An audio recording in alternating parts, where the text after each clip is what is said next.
vamos a ver, vamos a atender a los compañeros y compañeras del grupo 15, Caterina Carrera, Miguel Manrique y Nicolás West. Adelante. Buenas tardes, chicos. Nuestro caso es el caso clínico número 15 y se trata de un paciente de 57 años de 51 años de edad que va a presentar un dolor precordial que aparece cuando él realiza una actividad física o durante un esfuerzo y desaparece en reposo. Y eso es típico de la angina estable. Ahora, la angina es un dolor precordial que es básicamente por una isquemia miocárdica y es un dolor que el paciente va a sentir como opresivo que aparece cuando él realiza algún esfuerzo o presenta un estrés emocional. Y en este caso, que es la angina estable, desaparece con el reposo o el consumo de fármacos. La fisiopatología, bueno, la causa principal, lo primero de la fisiopatología es que hay una alteración entre la demanda y la oferta de oxígeno al corazón. Pero la causa principal suele ser lo que son la aterosclerosis. Entonces, la aterosclerosis va a causar una formación de placa o un ateroma en los vasos sanguíneos, y eso va a haber una obstrucción del vaso y va a disminuir el flujo hacia el corazón. Y sumándole a eso, cuando el paciente realiza un esfuerzo, está muy estresado o aumenta las demandas de oxígeno del corazón, aparte de lo que ya tiene un estrechamiento de la luz de los vasos y la disminución del vaso del flujo sanguíneo del corazón, va a haber una isquemia, que es lo que causa la angina, que es un síntoma básicamente por la isquemia del corazón. Nuestros objetivos va a ser básicamente aumentar la oferta de oxígeno del corazón y disminuir la demanda de oxígeno del corazón. Y los grupos que conseguimos o digamos son los nitratos, los beta-bloqueantes, los canales de calcio y otros como el nicorandil y la lacina, que no los pusimos acá porque solamente tocamos estos tres más importantes. Ya, el primero vamos a hablar de los nitratos, que básicamente tenemos que ver la parte del perfil farmacológico, que es una diferencia todo lo que es mineralización, farmacocinética, farmacodinámica, reacciones adversas, indicaciones terapéuticas. La eficacia nace en referencia a si el fármaco que estamos escogiendo va a cambiar el pronóstico de la enfermedad, o sea, si va a cumplir con nuestros objetivos terapéuticos. La seguridad, como sabemos que todos los fármacos van a tener reacciones adversas, y la conveniencia si el paciente se adhiere al tratamiento, si lo cumple, si puede tomarlo por vía oral, si puede comprarlo, el paciente, todo eso, y el costo, obviamente, el precio del fármaco, que también le conviene al paciente. Ahora, el mecanismo de acción, bueno, los nitratos son profármacos, o sea, son sustancias que tienen que ingresar al cuerpo, metabolizarse para recién activarse, que básicamente van a liberar óxido nítrico, causando una vasodilatación de las arterias y las venas, principalmente de los vasos más grandes. No afectan tanto a lo que es las arteriolas. Entonces van a tener, van a modificar la precarga del corazón principalmente, lo que va a disminuir la demanda de oxígeno del corazón. Bueno, aquí tenemos la farmacocinética, tenemos la nitroglicerina, nitrato de isosorbida y mononitrato de isosorbida. Todas tienen por vía oral, solamente la mononitrato solo por vía oral, la nitroglicerina y nitrato tienen por sublingual, y la nitroglicerina, que sería nuestra elección, la primera elección, también tiene por intravenosa y transdérmica. Se metabolizan por el hígado, por las enzimas hepáticas, no me acuerdo cómo era, aldehído, deshidrogenasa creo que era, sí, y se excretan por el riñón. Las reacciones adversas va a haber cefalea porque va a haber una vasodilatación y también va a afectar lo que son los vasos de las meninges. Va a haber rubor facial porque de cierta forma igual causa una vasodilatación de las arterias de la cara, náuseas y vómitos, debilidad, palidez, hipotensión arterial, ortostática y mareo. Y las indicaciones terapéuticas tenemos la angina de pecho estable, angina variante, insuficiencia cardíaca congestiva, espasmo esofágico, pero también podemos usar hipertensión pulmonar primaria o secundaria. ¿Cuál más? Se me fue. Las dosis, tenemos la nitroglicerina sublingual de 0,3 a 0,6 miligramos cada 3 horas, o principalmente cuando el paciente siente que le va a venir ese dolor, porque la angina estable es previsible. Nosotros sabemos que al momento que el paciente va a realizar un esfuerzo, la puede tomar. Tenemos por vía oral de 2 a 5 a 10 miligramos cada 6 horas, y las terapéuticas de 5 a 20 miligramos cada día. Y la intravenosa, la bilnitrato, tenemos sublingual de 5 a 15 miligramos cada 3 horas y vía oral de 10 a 40 cada 6. Y la mononitrato que solo tiene por vía oral de 20 a 40 miligramos cada 8 o 12 horas.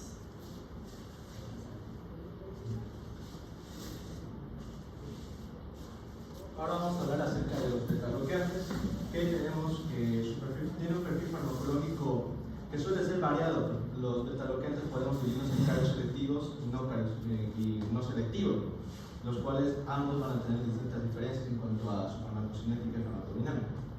Y también va a variar en cuanto a su eficacia y seguridad, y la conveniencia del paciente también va a variar, puesto que muchos de los cardioselectivos solo se requieren una sola toma para el paciente, y ya directamente lo toma y se lo puede olvidar el fármaco hasta el día siguiente.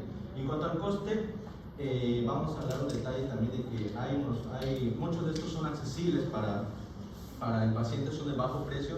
Sin embargo, uno de los fármacos que en muchos países es considerado por así decirlo, el top 1 para angina de pecho, no se encuentra disponible en Bolivia, al menos no de forma legal, por así decirlo. En cuanto a su mecanismo de acción, pues tenemos que actuar bloqueando los receptores beta 1. Estamos hablando de los cardioselectivos, obviamente los receptores beta 1, los cuales se encuentran a nivel del miocardio, el nódulo sinusal, lo que va a impedir que la noradrenalina y la adrenalina se unan a esos receptores. Por lo tanto, vamos a tener una reducción de la actividad simpática del corazón, que va a disminuir la frecuencia cardíaca y la contractilidad. También, por lo tanto, va a reducir lo que es la demanda de oxígeno del miocardio y va a terminar mejorando la perfusión del coronario. También es sabido de que actúan a nivel de las arterias coronarias subendocárdicas, que va a reducir la resistencia de estas arterias, lo cual va a mejorar el flujo sanguíneo hacia el corazón, va a disminuir la frecuencia cardíaca, lo cual va a terminar aumentando el tiempo de diástole, lo que va a aumentar la perfusión del corazón. En cuanto a la farmacocinética, como dijimos, la absorción puede ser mayormente por vía oral a través del tracto gastrointestino a nivel del intestino delgado. La distribución es variable, como dijimos, porque por ejemplo fármacos como el atenolol suelen unirse a proteínas, tienen una unión a proteínas bastante bajo, entre un promedio de 10%, pero sin embargo otros fármacos como el propanolol pueden alcanzar hasta un 90% de proteínas. En cuanto a metabolismo, también suele ser variado, pero el propanolol se metaboliza en el hígado al igual que el atenolol, pero parte de ese metabolismo también está incluido a nivel renal, en el caso del atenolol, y se va a dar por el sistema ciclotron P450. En cuanto al atenolol, que va a ser un fármaco que vamos a hablar un poco más en detalle, una vez metabolizado, su principio activo viene a ser lo que es la teoformina, que es lo que va a dar el efecto en sí. Y en cuanto a excreción, todos estos se eliminan a través de la. En cuanto a reacciones adversas, tenemos que las principales van a ser las cardiovasculares, que pueden ser hipotensión, bradicardia, bloqueo ventricular. También pueden afectar otras zonas, como pueden ser a nivel nervioso, pueden dar insomnio, parestesia, cefaleas, a nivel respiratorio, en caso de los no cardioselectivos pueden producir una broncoconstricción. Y algo muy importante que se tiene que tener es el síndrome de retirada, que muchas veces cuando, por ejemplo, esto pasa, que el paciente va tomando su tratamiento, le va yendo bien y entonces deja de tomarlo, y ahí lo que puede producir es el síndrome de retirada. Por ejemplo, en un caso de un hipertenso que está tomando atenolol para reducir su hipertensión, siente que está bien, deja de tomarlo, pero si no es hipertensión va a volver más fuerte de lo que era en un principio. En cuanto a indicaciones terapéuticas, tenemos lo que es se funciona para la angina de pecho, en nuestro caso, hipertensión arterial, prevención de nuevos infartos, arritmias, insuficiencia cardíaca y miocardiopatía hipertrófica. Bueno, yo voy a hablar del tercer grupo que tenemos, que son los bloqueantes de calcio o los antagonistas de calcio, que su mecanismo de acción es impedir el calcio que penetre en las células del corazón, ya que el calcio va a producir que los vasos y las arterias se contraen con más fuerza, así que al bloquear esto producimos vasodilatación, reducción de la frecuencia cardíaca y una reducción de la contractilidad cardíaca. Las indicaciones terapéuticas son para angina de pecho estable, hipertensión arterial, enfermedad arterial periférica y las arritmias cardíacas. Como reacciones adversas tenemos la hipotensión por la vasodilatación, rubor igual, como dijo Caterina, que puede afectar los vasos de la cara, estreñimiento, reflujo gastroesofágico y obviamente bradicardia por reducir la frecuencia cardíaca. Y la farmacocinética, mayormente todo por vía oral. La distribución a las proteínas altas, todas son arriba del 85%. El metabolismo en el hígado por el sistema P450, pero específicamente por la enzima CYP3A4, y la excreción es un 80% por la orina y casi el 20% por ese. Nuestra elección del medicamento P es el atenolol por encima de todas las demás, y en un caso más de emergencia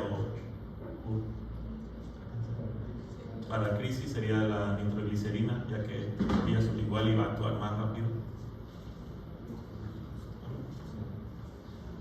Bueno, como estábamos diciendo, contamos el atenolol como un tratamiento para largo plazo y la nitroglicerina en caso que el paciente presente alguna crisis. En caso del atenolol tenemos esta tabla que indica su forma activa es la tenofovir, y su dosificación suele empezarse con 50 miligramos al día, pero esto se va a ir aumentando hasta que se logre tener un efecto, hasta que sea efectivo, y esto puede llegar hasta aproximadamente unos 200 miligramos, y normalmente este fármaco se lo llega a utilizar de por vida, para toda la vida. Es un tratamiento a largo plazo. Y en caso de que se le da al paciente la opción de utilizar la nitroglicerina, cuya forma activa va a ser el trinitrato de glicerilo, el cual lo va a tomar en casos de crisis, que va a ser a través de la vía sublingual de 0,3 a 0,6 miligramos al primer signo de un ataque anginoso, y en caso de que no haya una mejoría, después de 5 minutos el paciente puede tomarse o puede utilizar otro, y en caso también de que pase otros 5 minutos y aún así no haya mejoría, puede utilizar otro sublingual más, puede utilizar hasta 3 dosis. Ya de ahí, si no mejora, tiene que acudir a médico. El tratamiento, como vimos, puede ser de por vida, aunque muchas veces se ha relatado de que en el paciente que está controlado, el atenolol suele ser suficiente y la nitroglicerina lo utiliza en casos muy específicos, pero está presente. En caso que ocurra el ataque, tiene que utilizarlo. En cuanto a las instrucciones adicionales, pues tenemos que vamos a recomendar al paciente que evite una actividad física intensa, que se exponga a mucho estrés, mantener una dieta saludable también, como dijimos, la causa principal viene a ser la aterosclerosis, que tenemos que bajar el colesterol, las grasas, y tenemos que realizar el seguimiento médico al paciente. Como segunda línea hemos optado, como viene a ser el verapamilo, que es un bloqueador de los canales de calcio, el cual vamos a utilizar una dosificación de 80 a 120 miligramos cada 8 horas hasta la siguiente visita médica. Y nifedipino igual es un antagonista del calcio, pero podemos usarlo igual como para una crisis porque tiene su vía sublingual. Eso.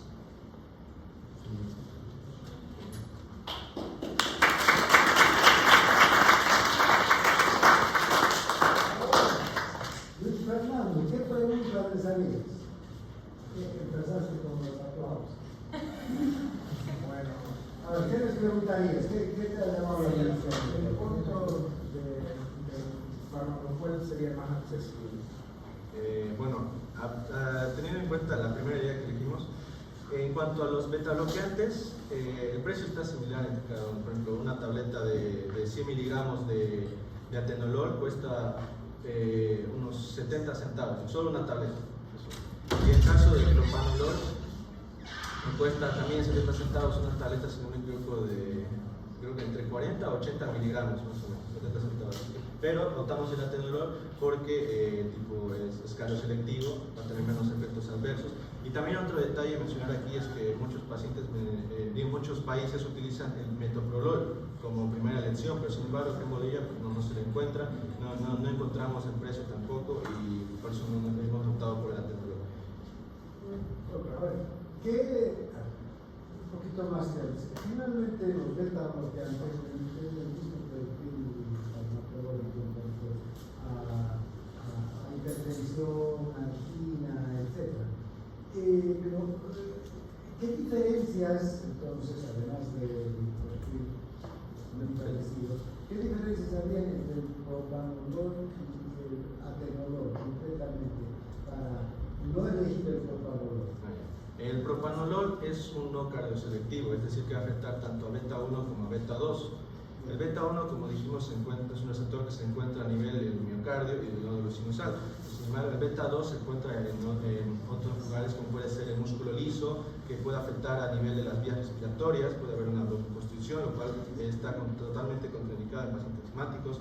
También puede haber... asmático. Sí. Si no es asmático, también puede estar afectado a nivel,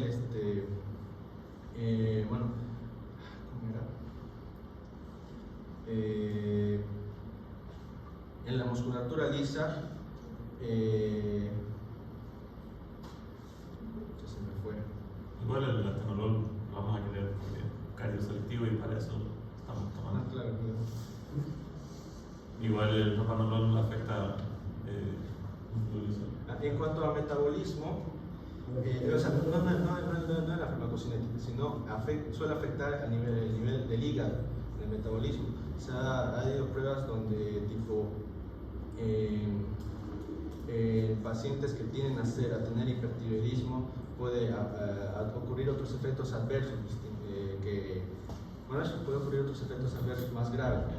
Y en cambio con el atenolol directamente pues no nos olvidamos completamente de eso, pero podemos estar seguros de que es poco probable, es menos probable que vaya a tener sus efectos.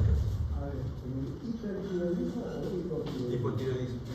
Porque, de hecho, el propanolol puede servir para el hipertiroidismo, ¿no? ¿Por qué servirá? Y también el atenolol, ¿por qué podemos dar estos fármacos en el hipertiroidismo? La persona que tiene hipertiroidismo tiene el propanolol, el atenolol pueden dar hiper, pero el hipo sí, pueden más bien acentuar esos síntomas, ¿no? Bien. ¿Qué más? Ya han dicho cada cuántas horas van a administrar. Sí. ¿Alguna otra pregunta? Bueno, bien, bonito el trabajo. Detalle, así me gusta.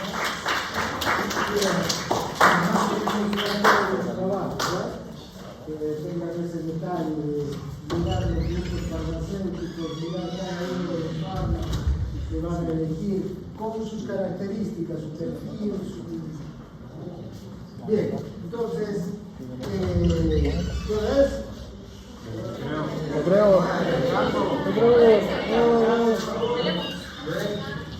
Ahora viene